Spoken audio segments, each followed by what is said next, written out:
there's your sway bar bushings. That has to be loosened, removed to get your sway bar off. And there's the other bolt that holds in this bushing here.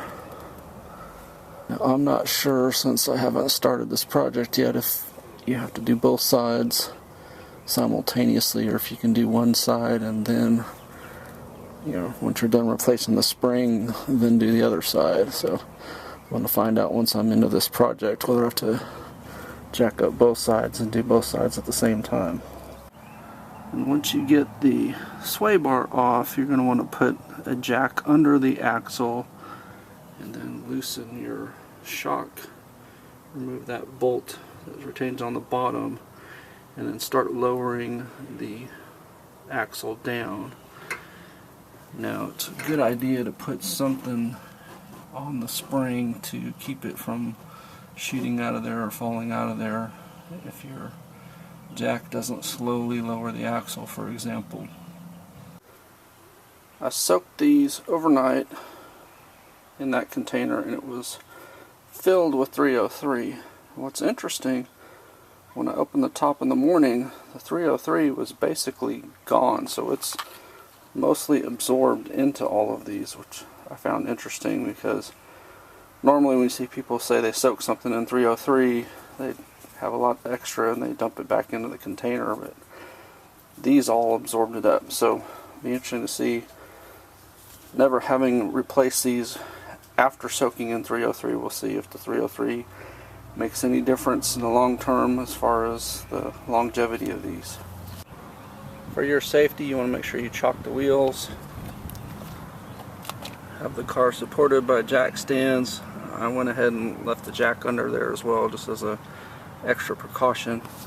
Same thing on the driver's side. You want to chock the wheel and the jack stand, and that's because whether the car's in park or you're using the parking brake, it's only affecting the rear wheel. So if you jack it up like I have, where the rear wheels are totally off the ground and you don't have the front chocked, obviously it could roll off pretty easily.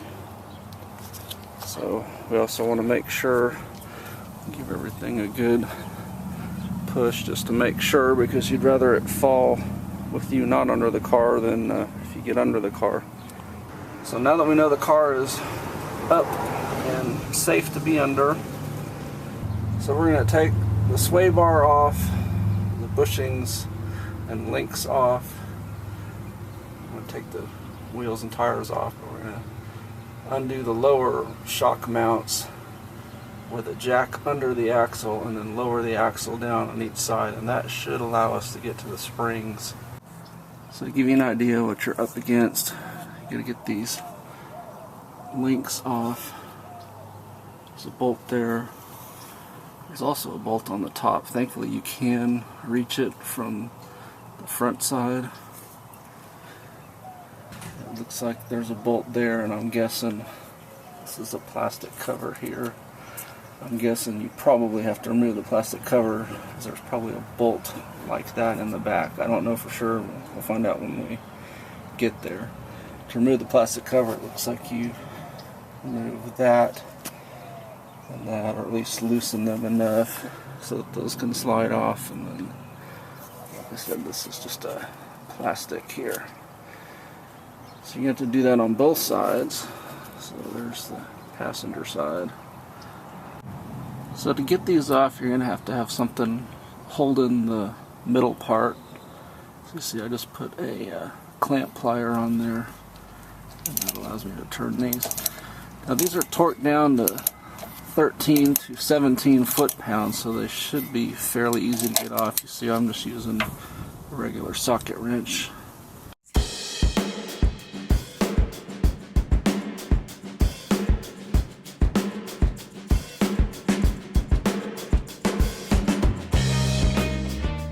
Once you remove the bolt from both sides and the lower nut from the links, you can kind of wrestle the bar off and out.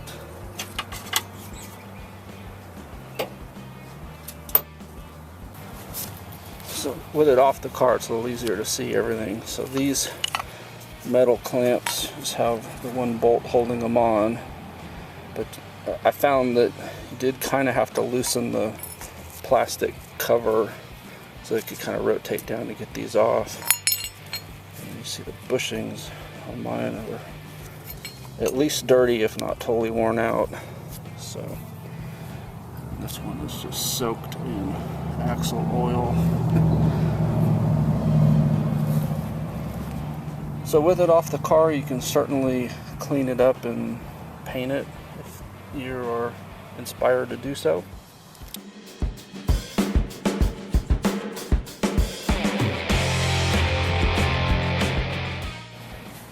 Alright, with the lower shock unbolted, and looks like the jack is supporting the axle right now, and then I've got something to hold the spring so that it doesn't go flying out. We should be able to lower the side a little bit, and the spring should decompress, loosen, and eventually be able to be removed. Just gonna really take our time here, lower it a little bit at a time.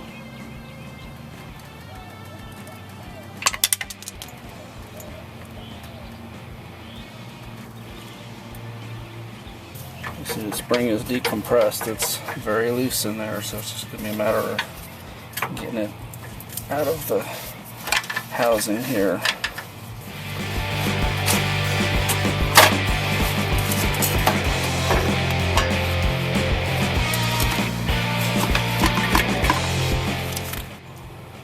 I'll put a link in the description what I got. So obviously this is the new and the old. So the new one's probably going to give me about an inch of lift in the back, which is exactly what I'm looking for. You see the amount of resistance is pretty close. So installation is just going to be the reverse of removal. We're going to slowly wrestle this spring back into place, then jack up the suspension, reattach the shock absorber, do the other side, and then we'll put the sway bar back on. Before you put the spring in, you got to put the little rubber boot gasket, whatever you want to call it, on the top. And of course it doesn't really lock into place, so it says use tape if it won't stay on, and of course it won't stay on, so go ahead and tape it down. The other thing is the closer coils are the top side and the wider coils are the bottom. The last thing it says is when you install it, the bottom of the coil there needs to point to the left. It says that on both sides. That's not how my car was, so I don't know, but I'm gonna put this in and see if it appears to fit better if it's pointing to the left as opposed to back or right or front or wherever it was before. Alright, I've got the coil in the vehicle, but it's not totally into position, so it's pretty much a wrestling match. Or you get a coil spring compressor put on it, but it's so close. You can see I just have to get that over this little hump, so I really am trying to avoid putting a spring compressor on this. Alright, I used a spreader right here just to put pressure downward on the axle, and when I did, of course, I was able to get the spring in. Like I said, it was really not that tight of a fit. If I probably had an extra set of hands to push down and somebody put the spring in, it would have been fine, but doing this alone and trying to film and everything, and the fact that I'm running out of daylight here, I had to improvise. So like I said, just a regular spreader, just a little bit of pressure, and it went right on.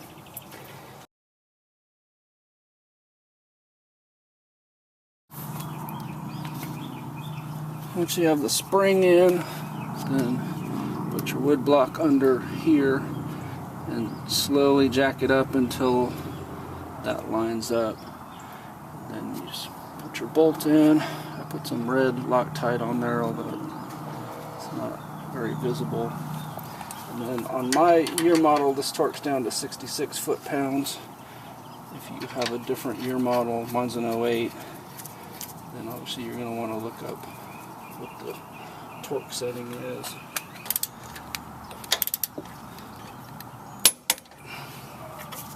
Now, a couple tips if you're having trouble getting that bolt to line up. First of all, this is an aftermarket, not the police one. I know the police one was a little bit different, but so I had the little spacers there.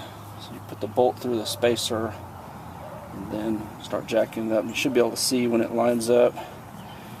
And there's kind of a sweet spot where it'll just feed right through without a whole lot of resistance. So just raise or lower your jack accordingly. To get this spacer in, I kind of had to put a screwdriver in there and kind of pry it a little bit and then tap that in with a hammer till it was lined up. And then you can stick a screwdriver in this side and kind of wiggle it if it's not exactly where it needs to be. And then the bolt will come through. If you have to, you can tap on it a little bit with a hammer to get it all the way through. And like I said, then torque it down. So this side is done as far as the spring. Okay, one thing I learned while doing this, obviously the lower nut is pretty easy to get off. You just hold and use the wrench. The top nut is just in a position that's just really, really difficult to reach. So I actually found it was easier to just put a box wrench on the end, grab this and just turn this to loosen it, and it actually came off pretty quickly and easily. So the replacement part is a Moog, and you'll notice that it is basically a bolt with a single nut rather than a bolt with a nut on each side. So these would assemble with a washer,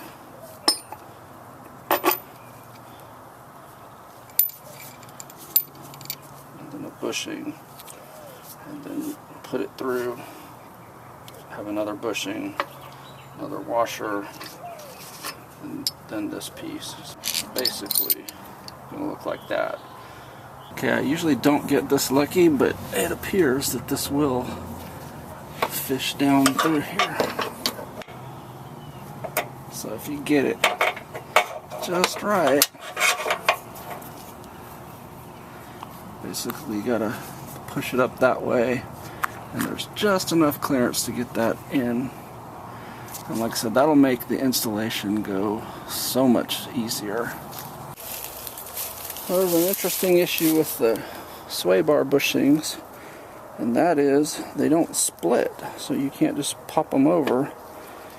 They, I'm guessing you have to force them over this, but that seems a bit risky. So put the sway bar back on. One, you need to make sure that you had documented one way or another which side was the driver's side. There is a right and wrong way to put it on.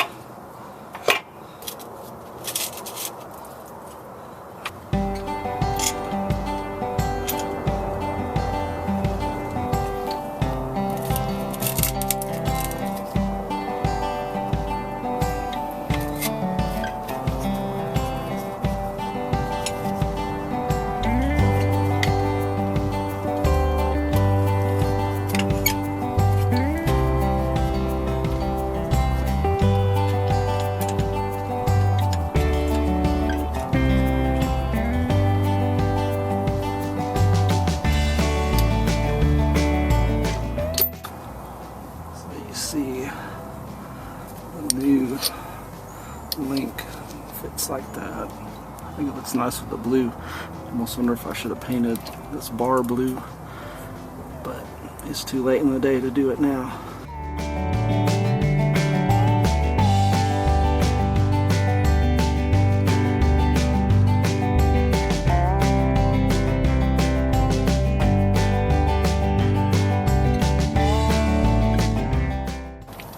So this is the spring that came out of the car, and just for the information in case you're trying to buy an alternate spring, it's approximately 15 inches tall.